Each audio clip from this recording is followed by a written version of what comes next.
So guys, कैसे हैं आप सब। मैं आपको होस्ट साहित्य लेके आप लोगों के सामने नया वीडियो, जहाँ पे हम लोग बात करेंगे कि एज अ ट्रेनी अगर हमें लिनक्स सीखना हो तो हम लोग कैसे सीख सकते हैं। क्योंकि अगर कोई इंसान ट्रेनी है, कोई इंसान शुरुआत कर रहा है लिनक्स के साथ, तो बेसिकली तो वो तुरंत ही अपने हार्ड डिस्क पे लिनक्स इंस्टॉल कर नहीं लेगा। अगर करेगा तो हो सकता है कि कहीं इसको अपना डेटा ना लॉस करना पड़े। तो आज हम लोग वर्चुअल बॉक्स पे लिनक्स को इंस्टॉल करना सीखेंगे, और वर्चुअल बॉक्स पे जिस तरह से इंस्टॉल होता है ओरिजिनल हार्ड डिस्क पे भी वैसे ही इंस्टॉल होता है। तो कुछ अलग नहीं होता है, प्रोसेस सेम टू सेम होता है। तो हम लोग वही करके देखेंगे। मेक श्योर आप मेरे चैनल को सब्सक्राइब करें, बाद में बने हुए बेल आइकन को दबाएं, ताकि मेरे चैनल से रिलेटेड सारी अपडेट्स आप तक पहुंचती रहें। इसके साथ अपना वीडियो शुरू करता हूँ। मेरा नाम है कुमार शर्मा, आप देख रहे हैं मिस्टर प्रोग्राम शर्मा जी, जहाँ पे हम लोग इसी तरह से टेक्नोलॉजी से रिलेटेड बातें करते रहते हैं। बिना देरी के अपना वीडियो शुरू करता हूँ। Let's go for it.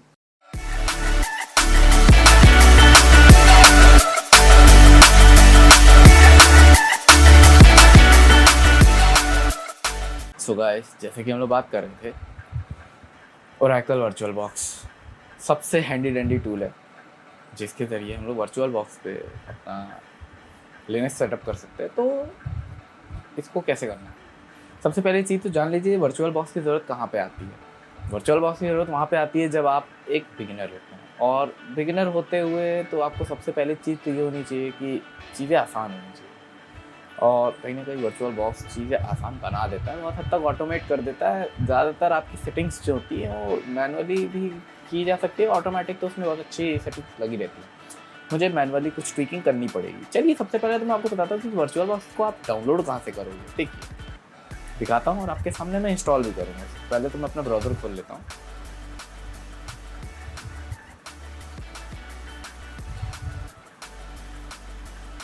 Browser खोलने के बाद सबसे पहले चीज़ आपको जो लिखनी है वो होगी ओरेकल VM वर्चुअल बॉक्स। ये लिख के जैसे ही आप एंटर करेंगे, गूगल पे सर्च पे आपको सबसे पहला टर्म आपको ऑटोमेटिक मिल ही जाएगा ओरेकल वर्चुअल बॉक्स का। जैसे ओरेकल वर्चुअल बॉक्स मिले, आपको बस उसी लिंक पे एंटर हो जाना है। ये रहा ओरेकल वर्चुअल बॉक्स। इस पर मैं क्लिक करूँगा और मैं डाउनलोड पेज पे रीडायरेक्ट हो जाऊँगा ऑटोमेटिक।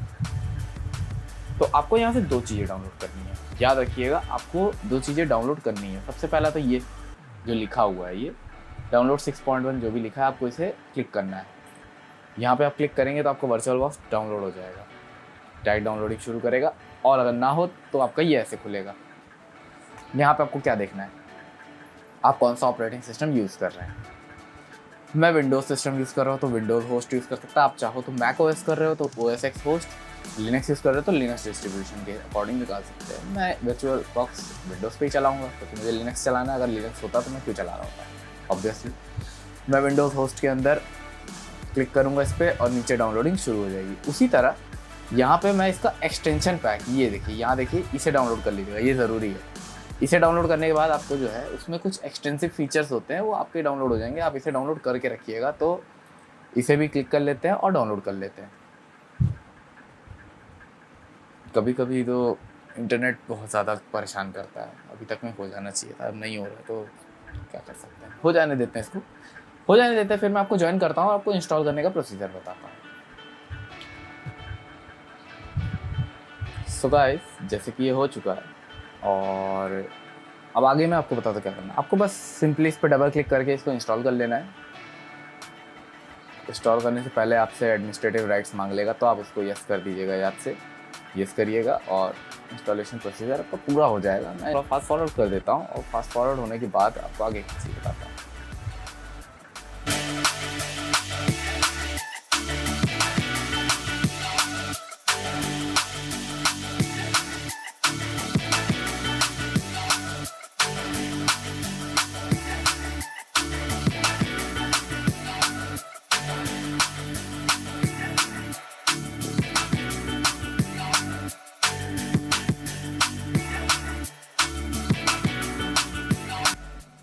सो गाइस, जैसे कि ये हो चुका है, चलिए इसको आगे बढ़ाते हैं, फिनिश करते हैं। और अब जैसा कि वहाँ पे टिक था, ओके, पीसी को रिस्टार्ट करना पड़ता है इसको इंस्टॉल करने के बाद। मैं मेंशन कर देता हूँ पहले ही बात कि जब हम लोग उसको कर लेते हैं उसके बाद हमको पीसी को रिस्टार्ट करना पड़ता है। उसके बाद हमारा पूरा वर्चुअल बॉक्स इफेक्ट लेता है। तो मैं पीसी को रिस्टार्ट कर लेता हूँ, उसको One eternity later. So guys, मैं वापस आ गया अपने पीसी रिस्टार्ट करके। और चलिए, अब जो है सबसे पहले तो देखिए, मेरे पास एक लिनक्स इमेज बनी हुई थी। मैं एक काम करता उसको पहले तो रिमूव कर देता ताकि हम लोग साथ में इसको बना सकें। Delete all files and book गया, कोई कॉन्फ़िगरेशन नहीं, कुछ भी, एकदम स्टार्टिंग से करेंगे। तो जैसे कि मेरा वर्चुअल बॉक्स आपको दिख रहा होगा, ऐसे ही आपका भी आपका भी इसी तरह से ओपन होगा, सेम टू सेम जैसा दिख रहा है। याद कीजिएगा, मैंने अपने वर्चुअल बॉक्स इंस्टॉलेशन के साथ एक एक्सटेंशन पैक इंस्टॉल किया था। वो एक्सटेंशन पैक आपको इंस्टॉल करना होगा, नहीं तो आपकी वर्चुअल मशीन्स में कुछ एक्सटेंडेड फीचर्स काम नहीं करेंगे। तो फाइल में आइए, ठीक है, यहाँ पे आपको सेटिंग्स का ऑप्शन प्रेफरेंसेस मिलेगा। प्रेफरेंसेस में जाइए, प्रेफरेंसेस में आएंगे तो साइड में आप देखेंगे तो आपको खुद ही एक्सटेंशंस दिखेगा। ये यहाँ पे आकर के बस सिंपली ये प्लस का आइकन है, इस प्लस वाले पे क्लिक कीजिए और जहाँ पे भी आपने एक्सटेंशन पैक रखा वहाँ से नेविगेट कर लीजिए। मैंने डेस्कटॉप पे रखा, मैं डेस्कटॉप पे आकर के इसे ढूंढूंगा, ये रहा, और ओपन, और ये इंस्टॉल हो जाएगा बिना कुछ किए। ये रहा, थोड़ा सा स्क्रॉल करके अग्री कर लीजिए एंड बूम, इंस्टॉल होने लगा। एक बार ये आपसे फिर से एडमिनिस्ट्रेटर परमिशन मांगेगा, मांगी, इंस्टॉल हो जाएगा। ठीक है, एक्सटेंशन इंस्टॉल हो गई। अब हम लोग बेयर मिनिमम शुरू करेंगे। सबसे पहली चीज़ तो मैं बता दूं कि मैं जो इंस्टॉल करने वाला हूँ, मैं यूज़ करूँगा उबंटू। आप कहेंगे उबंटू क्यों? क्योंकि मैं उबंटू यूज़ करता हूँ? नहीं, इसलिए नहीं। उबंटू एक बिगिनर के लिए बहुत अच्छा है। उबंटू एक बिगिनर के लिए बहुत अच्छा है, इसका मतलब ये नहीं कि वो एडवांस लोग नहीं यूज़ कर सकते। कभी उबंटू यूज़ करने में शेम मत फील कीजिएगा। उबंटू बिगिनर से लेकर एडवांस तक सबको यूज़ करते हैं। अगर आपको एक एक्सपर्ट लेवल का प्रोग्रामर बनना है, एक्सपर्ट लेवल का कोडर बनना है, तो आप लिनक्स का कोई भी डिस्ट्रीब्यूटेबल उठा लीजिए और यूज़ कीजिए। सारे लिनक्स एक जैसे होते हैं। Every Linux is similar to each other, बस चेंजेस आते हैं उनके फाइल हैंडल करने के तरीके में और उनके यूआई में, उनके समझ लीजिए ओवरऑल जो उनका हैंडलिंग का फीचर होता है, बस उसी से डिफरेंस आता है। जैसे आप पॉप ओएस की बात करोगे, जो कि उबंटू से ही बना है, लेकिन वो गेमिंग वगैरह के लिए इस्तेमाल होता है। वहीं आप एलिमेंट्री ओएस की बात करो, जो सेम उबंटू से ही बना है, लेकिन वो सिर्फ और सिर्फ एजुकेशन पर्पस के लिए बना है, वो इस तरह से वर्किंग के लिए काम नहीं करता। वहीं अगर आप काली लिनक्स की बात करो, सेम, जो कि डेबियन बेस्ड है, जो कि उबंटू की ही ब्रांच से आता है, उसका एकदम ही अलग है हैंडलिंग का सिस्टम।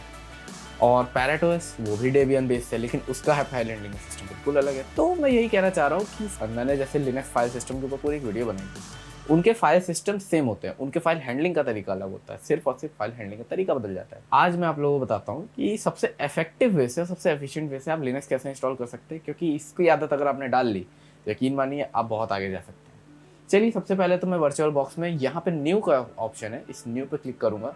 न्यू पे क्लिक करके मैं सबसे पहले जगह मशीन, अपनी मशीन की लोकेशन सेट करूँगा। मैं अक्सर ही मशीन को डी ड्राइव पे यूज़ करता हूँ, मैं सी ड्राइव पे मशीन को यूज़ करना प्रेफर नहीं करता, पता नहीं क्यों, क्योंकि डी ड्राइव पे स्पेस ज़्यादा रहती है, सी ड्राइव मेरी फेल हो जाती है, टिक कर जाती है। तो डी ड्राइव पे वर्चुअल मशीन, आप योर प्रेफरेंस, आप कहीं भी इंस्टॉल कर सकते हैं। आप चाहे तो सी ड्राइव डिफॉल्ट लोकेशन पे भी छोड़ सकते हैं, कोई बात। अब मैं अपनी वर्चुअल मशीन का नाम देता हूँ उबंटू, ठीक।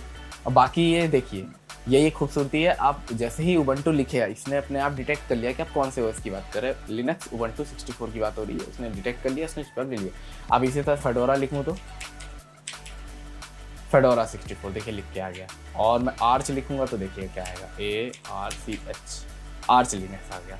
तो आप जो भी ऑपरेटिंग सिस्टम यूज़ करोगे, ये ऑटोमेटिक उसको डिटेक्ट करेगा। आप जो नाम दोगे, बस पर्टिकुलर नाम देना, बिल्कुल भूलना मत। उबंटू, मैं उबंटू यूज़ कर रहा तो मैं उबंटू का नाम दूंगा। अब नेक्स्ट, इसको कितनी रैम देनी है, ये एक सवाल है जो मुझसे लोग पूछते हैं कि मैं क्या वर्चुअल बॉक्स अपने कंप्यूटर पर चला सकता हूँ। मेरी सलाह मानिए, वर्चुअल बॉक्स पे ऑपरेटिंग सिस्टम चलाने के लिए आपको आपके खुद के सिस्टम पे bare minimum 8 GB of RAM चाहिए। जैसे कि अगर मैं आपको अपने सिस्टम पे दिखाऊंगा तो मेरे सिस्टम पे 8 GB रैम है, तो मैं उस 8 GB में से एटलीस्ट 3 GB इसको एलोकेट कर सकता हूँ। तो मैं 3 GB एलोकेट करूँगा अपने उबंटू को, 3072, जो कि 3 GB के अकॉर्डिंग होता है।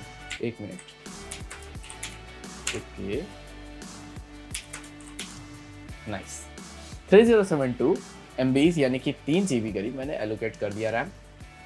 अब मुझे यहाँ पे हार्ड डिस्क क्रिएट करनी पड़ेगी, तो मैं एक हार्ड डिस्क क्रिएट करता हूँ जो कि आप वीडियो में ही छोड़ दीजिए, यहाँ पे कोई सेटिंग्स चेंज मत कीजिए, क्योंकि आपको मल्टीपल वर्चुअल बॉक्सेस को नहीं हैंडल करना है, आपको एक ही वर्चुअल बॉक्स यूज़ करना है। यहाँ पे उस हिसाब से बनेगा कि आप चाहो तो वर्चुअल बॉक्स में रख सकते हो, चाहे उसे आप एक वर्चुअल मशीन डिस्क बना दो ताकि आप उसे कहीं भी कैरी ऑन कर सको, चाहे आप वर्चुअल हार्ड डिस्क बना दो जिसे अगेन आप कहीं भी कैरी कर सकते हो, लेकिन वो इनक्रिप्टेड होगी। चलिए मैं वर्चुअल डिस्क ही रहने देता हूँ, कोई फ़ायदा नहीं है उसका चेंजेस करने का। नेक्स्ट, इसको डायनामिकली एलोकेट करते हैं। इससे फ़ायदा ये होगा कि अगर आप 40 GB भी एलोकेट करोगे और आपकी जो वर्चुअल मशीन है वो अगर 10 GB खाली यूज़ कर रही है, तो बाकी के 30 GB को वो तब तक नहीं छुएगा जब तक उसे ज़रूरत नहीं पड़ेगी, और वो बाकी का 30 GB आपके पास फ्री रहेगा हमेशा की तरह जब तक आप यूज़ नहीं करोगे। तो बहुत अच्छा है ना कि ये एक फ्लेक्सिबल साइज़ मिल जाएगा और ऑटोमेटिक जब जरूरत होगी सिर्फ तभी फिक्स करेगा, तो अच्छा है। चलिए नेक्स्ट, कितने GB? मैं रिकमेंड करता हूँ कि वर्चुअल बॉक्स पे अगर आपको लिनक्स चलाना है तो एटलीस्ट 40 GB यूज़ कीजिए। 40 GB यूज़ करने पे फ़ायदा ही रहेगा, कम से कम आप अपनी रूट डायरेक्टरी तो ढंग से बना पाएंगे, है कि नहीं। तो चलिए 40 GB मैंने किया, अब मैं क्रिएट कर देता हूँ, डिस्क को क्रिएट कर देता हूँ। और क्रिएट कर देने से ही काम नहीं हो जाता, कुछ चीज़ें ऐसी भी हैं जो आपको यहाँ पे सेटअप करनी पड़ेगी। तो यहाँ पे ये स्टार्ट करने से पहले सेटिंग्स का ऑप्शन, इस सेटिंग्स के ऑप्शन पे क्लिक कीजिए। सेटिंग्स के ऑप्शन के अंदर आपको कुछ सेटिंग्स को चेंज करना पड़ेगा, मेरे अकॉर्डिंग चेंज कर लीजिए तो आपका वर्चुअल मशीन काफ़ी अच्छा चलेगा। कोई सेटिंग मत छूइए, यहाँ पे सारी सेटिंग्स आपकी बिल्कुल ठीक है। सिस्टम पे आइए, सिस्टम पे आके एक बार ये चेक कीजिए कि क्या आपके प्रोसेसर एलोकेशन सही है। मेरे कंप्यूटर पे डुअल कोर प्रोसेसर है, तो मैं इसको डुअल कोर प्रोसेसर एलोकेट करूँगा, प्रोसेसर काउंट 2, ठीक। और एग्जीक्यूशन कैप 100% बिल्कुल ठीक है। और आप एक वर्चुअलाइजेशन दे दीजिए अपने CPU का, ताकि आपका वर्चुअल मशीन में जो वर्चुअलाइजेशन काम कर रहा है वो ढंग से काम करता रहे। एक्सेलरेशन वगैरह सब कुछ बिल्कुल ठीक है। डिस्प्ले में आइए, और हाँ, यहाँ पे सबसे मेन चीज़ है, क्योंकि लोग करते ये हैं कि वो लोग डिस्प्ले की सेटिंग छोड़ देते हैं, उसके बाद उनका वर्चुअल मशीन लैग करता है, तो वो लोग कहते हैं कि यार वर्चुअल मशीन बताने वाले सही नहीं बताया। गलत बात। सुनिए, यहाँ पे आइए, सबसे पहले तो आप ये 3D एक्सेलरेशन एक्टिवेट कर दीजिए, ओके। उसके बाद आपको यहाँ पे वीडियो मेमोरी चेंज करनी पड़ेगी। वीडियो मेमोरी कितनी चाहिए, उसके लिए आप विंडोज़ के साथ R दबाइए अपने सिस्टम पे, और यहाँ लिखिए DXDIAG। ये है आपका डायरेक्ट टेक्स्ट डायग्नोस्टिक्स, और ये आपको बताएगा कि आपके कंप्यूटर पे विजुअल मेमोरी यानी कि वीडियो मेमोरी कितनी मौजूद है। इसको क्लिक करके ओके करेंगे। फिर से एलिवेटेड परमिशन अगर मांगना होगा तो ठीक है, नहीं मांगेगा तो कोई बात नहीं। ये थोड़ा सा टाइम लेता है आने में, और आने के बाद आपको सारी जानकारी आपके सामने ग्राफ करके देगा। तो इसके आने का थोड़ा सा वेट कर लेते हैं और उसके बाद आगे कंटिन्यू करता हूँ। देखिए जैसे कि आ चुका है, तो ये तो मेरे सिस्टम के बारे में पूरी एनालिटिक्स बता रहे हैं। देखिए जैसे कि मैं बताया था, मेरे सिस्टम पे 8 GB रैम इंस्टॉल है, ये रही 81292 MB रैम, यानी कि 8 GB रैम इंस्टॉल्ड है। और वही सबसे लेजेंडरी वाला कंप्यूटर यूज़ कर रहा हूँ, HP Pavilion G4, ज़्यादातर लोगों के पास होगा जो लोग देख रहे होंगे। इसमें मैं डिस्प्ले चेक करूँगा। डिस्प्ले में अगर आप आएंगे, देखिए DX डायग्नोस्टिक में डिस्प्ले 1 यानी कि जो भी डिस्प्ले है उसमें जब आएंगे, उसमें आने के बाद नीचे आइए और ये देखिए यहाँ लिखा हुआ है डिस्प्ले मेमोरी। डिस्प्ले मेमोरी कितनी है देखिए, मेरे में तो 495 MB है, यानी अप्रॉक्सीमेट 500 MB। तो मैं इसका 25% दूंगा, जिसको मैं कह सकता हूँ 128 MB के करीब मान सकता हूँ, ठीक है। अगर आपके में आप इंटेल HD ग्राफिक्स वाले लैपटॉप को यूज़ कर रहे हैं तो आपको सिर्फ उसमें 16 ही MB देने की परमिशन है। क्यों? क्योंकि आपका खुद ही उसमें, अगर मैं आपको बताऊं, इतना मुझे याद है, मे भी शायद 64 MB होती है बेयर मिनिमम में, और अगर मैक्सिमम टू मैक्सिमम जाती है तो 512 MB उसमें भी होती है। तो आप उसमें से भी अगर निकाल के देंगे तो आप 128 MB देंगे। मेरी सलाह मानिए एक सेफ स्पॉट पे लेके चलते हैं और इसे दे देते हैं 64 MB, ताकि ये आपको भी समझ में आए कि क्या हो रहा है, और मेरे को तो आता ही है, कोई बात नहीं। चलिए इसके बाद नेक्स्ट स्टोरेज में अभी आपको कुछ नहीं करना है। ऑडियो, नेटवर्क, सीरियल, USB सब कुछ ठीक है, अब यहाँ पे कुछ भी चेंज नहीं करना है। शेयर्ड फोल्डर पे आप चाहें तो चेंज कर सकते हैं। शेयर्ड फोल्डर्स के बारे में मैं आपको बताऊंगा आगे चल के, लेकिन अभी जो ठीक है, अभी सारी सेटिंग्स मैंने सेट कर लिया, मैं ओके कर दूंगा। सेटिंग्स अप्लाई हो गई, नाइस। नेक्स्ट, हाँ एक चीज़ याद रखिएगा, वर्चुअल मशीन इंस्टॉल तो करने जा रहे हैं, आपके पास वर्चुअल बॉक्स पे मशीन इंस्टॉल करने के लिए लिनक्स की इमेज होनी चाहिए। कोई भी आपको एक डिस्क इमेज उसकी डाउनलोड करके रख लेनी है, तभी आप इसको कर सकते हैं। तो मेरे पास उबंटू डाउनलोडेड है, तो मैं वही यूज़ करने वाला हूँ। स्टार्ट करता हूँ। वर्चुअल मशीन स्टार्ट करते ही आपका विंडो खुल जाएगा ऑटोमेटिक, और उस विंडो के अंदर पॉपअप करके आपसे एटलीस्ट ये जरूर पूछेगा कि आपको कौन सी डिस्क इंस्टॉल करनी है। आगे दिखाता हूँ, चलने दीजिए।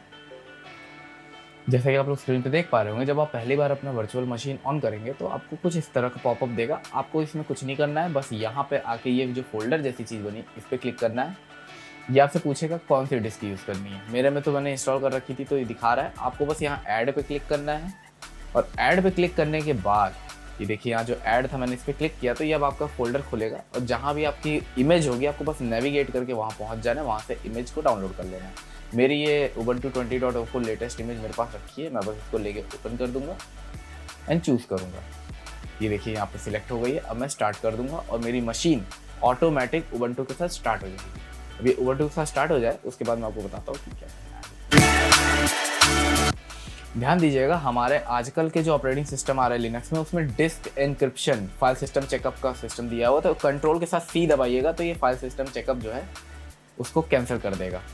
अगर आप चाहें तो छोड़ सकते हैं, नहीं तो कैंसिल कर देगा। Ubuntu मेरा अब जैसे कि बूट हो रहा है तो इसे बूट होने देते हैं और उसके बाद मैं आपको दिखाता हूँ कि कैसे इसको इंस्टॉल करना है। अभी हम लोग वर्चुअल मशीन पे इंस्टॉल कर रहे हैं। यहाँ ध्यान दीजिएगा, जब आप अपने फिजिकल सिस्टम पे करेंगे तो वहाँ पे बात बदल जाएगी। क्यों बदल जाएगी? क्योंकि आपको करना ये रह जाएगा कि वहाँ पे आपको इस चीज़ पे ध्यान देना है कि आपका सिस्टम EFI मोड पे बूट होता है या बायोस मोड में बूट होता है। अगर EFI में बूट होता है तो आपको वो कैसे पता चलेगा? जब आप बूट मेन्यू में अपने सिलेक्ट करेंगे, अपना बूट की पता कीजिएगा नेट पे, आपका जो भी लैपटॉप या डेस्कटॉप होगा उसकी बूट की होती है। बूट की से आप बूट डिवाइस सिलेक्ट कर सकते हैं। तो वो जब आप ढूंढेंगे, जिसको मैं डिस्क्रिप्शन में हो सकेगा तो अगर लिख दूंगा, नहीं होगा तो कोई बात नहीं, तो उस बटन को स्पेसिफिक आप ऑन होते वक्त प्रेस करेंगे तो करेगा ये कि उस बटन को प्रेस करने पर आपसे लिस्ट दे देगा, लिस्ट ऑफ डिवाइसेस जो कि आप बूट कर सकते हैं। एक बात जान लीजिए, अगर आपने नेट के ट्यूटोरियल्स में से कुछ ट्यूटोरियल्स ऐसे हैं जहाँ पे बताया जाता है कि आप अपने सिक्योर सेटिंग्स को ऑफ कर दीजिए, सिक्योर बूट, जो कि ज़रूरी है। सिक्योर बूट बंद करना पड़ेगा, नहीं आपको दूसरा ऑपरेटिंग सिस्टम बूट फ्लैश नहीं करने देगा।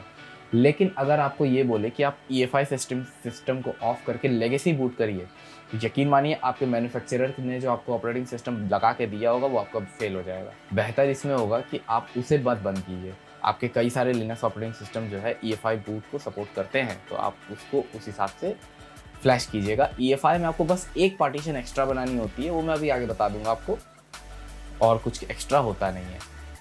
ठीक है, तो अब जब आप EFI पे बूट करेंगे तो आप ध्यान दीजिएगा, अपने बूटेबल सिस्टम पे आप देखेंगे तो आपके बूटेबल पेनड्राइव के आगे UEFI लिखा होगा, या वो UEFI की कैटेगरी में होगा, या फिर आपके बूटेबल डिवाइस के आगे UEFI लिखा होगा, आगे या पीछे UEFI लिखा होगा, या वो UEFI की कैटेगरी में पड़ता होगा। अगर ऐसी केस में है आपका पेनड्राइव तो आप कोशिश कीजिएगा कि जा करके वहाँ से कीजिएगा, तो आपका मैन्युफैक्चरर वाला जो विंडोज़ या लिनक्स जो भी इंस्टॉल करके दिया है मैन्युफैक्चरर ने वो ख़राब नहीं होगा।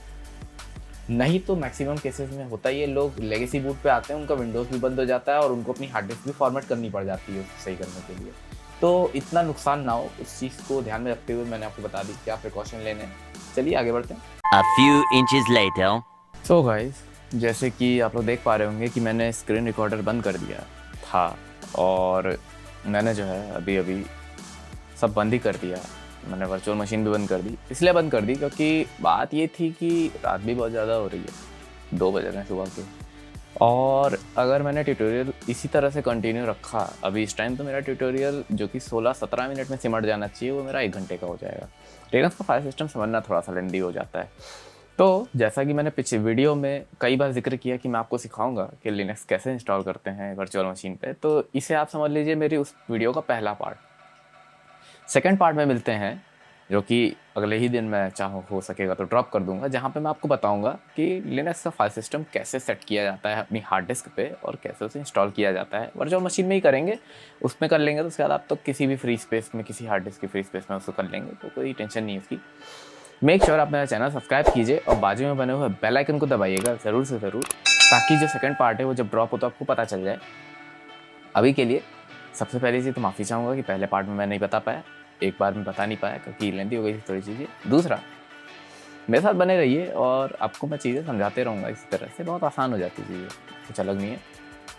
मैं तो आपसे अगली वीडियो में, तब तक के लिए अपना ख्याल रखिएगा, अपना ख्याल रखिएगा।